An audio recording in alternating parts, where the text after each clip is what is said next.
বারবার বলতেছি যে এটা কখনো ঢাকা বিশ্ববিদ্যালয়ের শিক্ষার্থী বনাম সাত কলেজের শিক্ষার্থী ছিল ছিল না। এবং আমরা সাত কলেজের শিক্ষার্থীদের যে যৌক্তিক দাবি, এই দাবিকে আমরাও সমর্থন করি, তাদের দাবি আদায় হোক এটা আমরাও চাই। কিন্তু হ্যাঁ, গতকাল তাদের এই এই যে গতকাল তাদের যে দাবি, এই দাবিটিকে কেন্দ্র করে তৃতীয় পক্ষ সুবিধা নেওয়ার জন্য দুটি পক্ষকেই ঢাকা বিশ্ববিদ্যালয় এবং সাত কলেজ সবাইকে লেলিয়ে দিয়েছে। গতকাল রাত্রে আমরা দেখতে পাই যে প্রবিসি মামুন স্যারের সাথে সাত কলেজের শিক্ষার্থীদের একটি কথা কাটাকাটি হয়। তারপর তারা ঢাকা বিশ্ববিদ্যালয় ক্যাম্পাস ত্যাগ করে তারা একটি প্রোগ্রাম ঘোষণা করে, তারা ওখানে অবস্থান কর্মসূচি করে নীলক্ষেত মোড়। অবস্থান কর্মসূচি এক পর্যায়ে আমরা দেখতে পারি যে রাত্রে তারা বিভিন্ন ধরনের স্লোগান দিয়ে এবং হাতে লাঠিসোঁটা নিয়ে তারা ঢাকা বিশ্ববিদ্যালয় ক্যাম্পাসের দিকে অগ্রসর হয় এবং ঢাকা বিশ্ববিদ্যালয় গণতন্ত্র তরুণের নিচে তারা অবস্থান নেয়। গণতন্ত্র তরুণের ওখানে তারা বিভিন্ন ধরনের উস্কানিমূলক স্লোগান দিচ্ছিল। তার ভিতর অন্যতম ছিল ও যে ডাবি তুই দেখে যা, তোর বাপ আসছে, এই টাইপের অনেক ধরনের স্লোগান দেয় যা অত্যন্ত উস্কানিদায়ক স্লোগান ছিল। এই স্লোগানের ফলে আমাদের যে গণতন্ত্র তরুণের পাশে যে স্যার আহ, এফ রহমান হল আছে, এই হলের শিক্ষার্থীরা তখন বের হয়ে আসে। শিক্ষার্থীরা বের হয়ে আসার পরেই সাত কলেজের শিক্ষার্থীরা ওখান থেকে তারা চলে যায়, তারা দৌড়ে পালায়। পালানোর পরের দিন আমরা দেখতে পাই যে ওখানে পুলিশ প্রশাসন আসে, এসে পরিস্থিতি নিয়ন্ত্রণে নেয়। হ্যাঁ, পরিস্থিতি নিয়ন্ত্রণে নিতে গিয়ে পুলিশ যে বিহেভিয়ার করেছে, পুলিশ যে আচরণ করেছে, পুলিশ তাদের উপরে যেভাবে হামলা করেছিল, অনেকে তো তুলনা করছে এটা সে আগের ফ্যাসিস্ট সরকারের পুলিশের মতো ব্যবহার।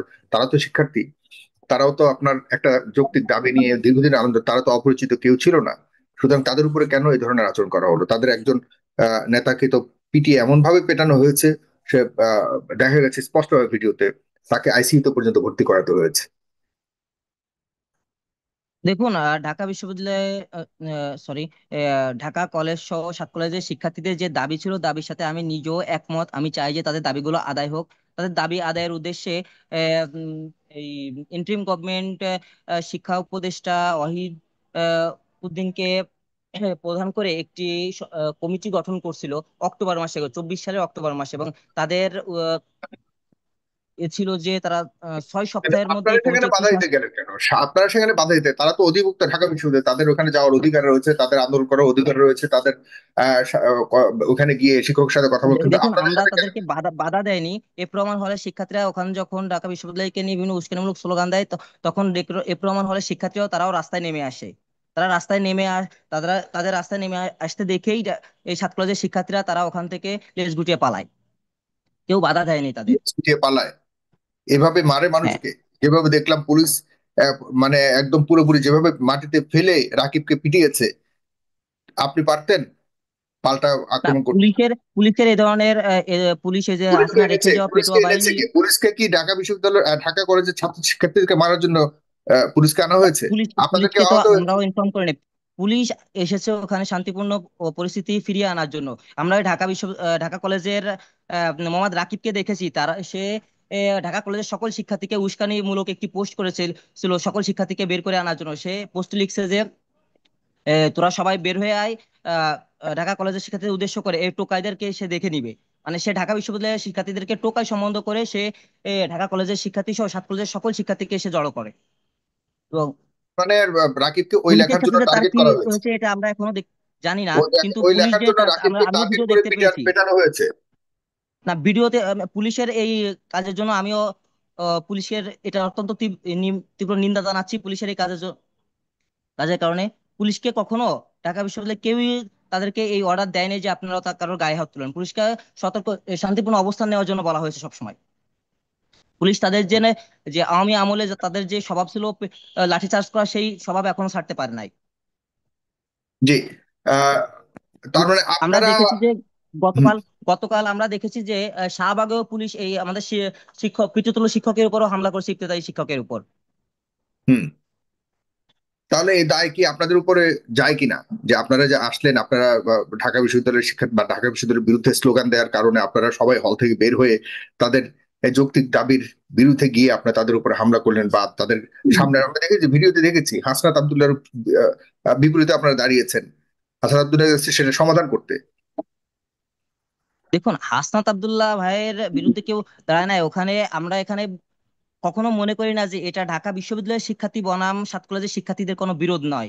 এই বিরোধটি তাদের সাথে যে ধরনের হঠকারী সিদ্ধান্ত নিয়েছে বিশ্ববিদ্যালয় প্রশাসন থেকে শুরু করে এ, এ, এই প্রশাসনের সাথে যুক্ত অন্যান্যরা, এই এটা কখনো এই শিক্ষার্থীদের মাঝে কোনো বিরোধ ছিল না। কিন্তু এটাকে সবসময় শিক্ষার্থীদের মাঝে বিরোধ দেখে তৃতীয় পক্ষ একটি সুবিধা নেওয়ার চেষ্টা করতেছে।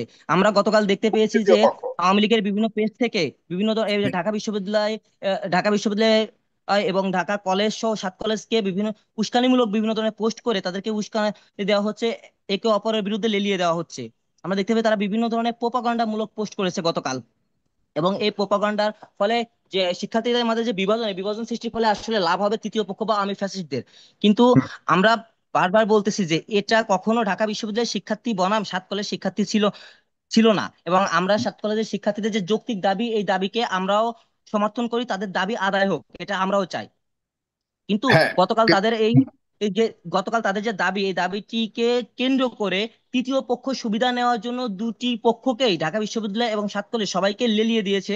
এবং এখানে আমরা মনে করতেছি যে মানে ঢাকা কলেজের শিক্ষার্থীদেরকে লেলিয়ে দিয়েছে জি, তৃতীয় পক্ষ কারা? এখানে সুবিধা নেওয়ার চেষ্টা করেছে। আমরা দেখেছি যে আওয়ামী লীগের বিভিন্ন ধরনের পেজ থেকে। সুমাইয়া সাইনা বা রাকিব, তারা তো দীর্ঘদিন ধরে আন্দোলন করে আসছে এবং তারা তো এই বিশ্ববিদ্যালয় আন্দোলনের নেতৃত্ব দিয়েছে। তাদেরকে লেলিয়ে দিবে কে? দেখুন, বৈষম্য বিরোধী আন্দোলনে তাদের অবশ্যই এখানে স্টেক হুম। আছে এবং তাদের আমরা স্বীকার করি, তারা এখানে লিডিং পর্যায়ে তা ছিল আপনাদের স্বীকার বৈষম্য করতে হবে বিরোধী না, এটা তো আন্দোলন। তারা তো অলরেডি, তারা তো এটা প্রুভড, এটা তো কারো স্বীকার করার কিছু নেই। কিন্তু আপনার কেন মনে হচ্ছে যে তাদেরকে লেলিয়ে দিয়েছে তৃতীয় পক্ষ? আর যুক্তিটা কি তৃতীয় পক্ষের তৃতীয় এই পক্ষ এই যে যুক্তি? হ্যাঁ, দেখো অযৌক্তিক তৃতীয় পক্ষ যুক্তি। সব এই হুম। যে শিক্ষার্থীদের মাধ্যমে এই 5ই আগস্টের পর শিক্ষার্থীদের মধ্যে যদি বিভাজন সৃষ্টি করতে পারে, তাহলে আওয়ামী বা ফ্যাসিবাদী যে গোষ্ঠীটা আছে তাদেরই সব লাভ হবে। তারা চাচ্ছে যে এবং এই যে ঢাকা কারা বিশ্ববিদ্যালয় এবং চাচ্ছে? সাত কলেজের মধ্যে কারা একটি চাচ্ছে? বিভাজন সৃষ্টি করে। তৃতীয় পক্ষ চাচ্ছে যে এরকম আপনারা জি, মুখোমুখি লাগুন, জি, এরপর তারা একটা সুবিধা, এটা আপনারা বোঝেন হ্যাঁ, তাহলে?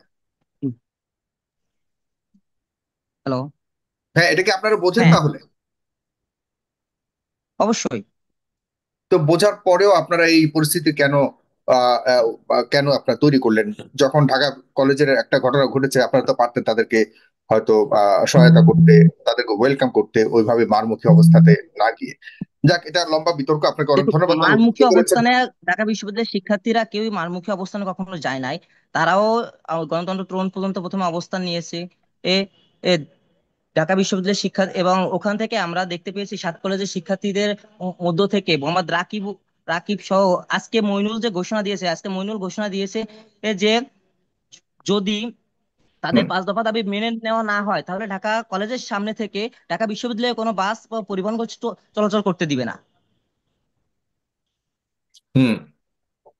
তার মানে এটা কি ভালোই, কোনো ঢাকা বিশ্ববিদ্যালয়ে আপনারা তাদেরকে আসতে দিবেন না, তারাও আপনাদেরকে যেতে দিবে না, এমন একটা ভয়ঙ্কর না? অবস্থাতে দেখুন, যাচ্ছে। ঢাকা বিশ্ববিদ্যালয় প্রশাসন কাকে আসতে দিবে না, তারা এই বিশ্ববিদ্যালয়ের পরিবেশ রক্ষা, তারা এই বিশ্ববিদ্যালয়ের শিক্ষার্থী বান্ধব পরিবেশ করার জন্য ও তারা যানজট নিরসনের জন্য ও একটি সিদ্ধান্ত নিয়েছে যে কিছুক্ষণের জন্য জাস্ট বিকাল 3টা বা 4টার পর থেকে রাত্রে 8টা বা 9টা পর্যন্ত হলো এখানে যানজট সীমিত করার জন্য তারা ব্যারিকেডের ব্যবস্থা করছে। এখানে কাউকে আসতে দেওয়ার জন্য কেউ কখনো বাধা দেয়নি।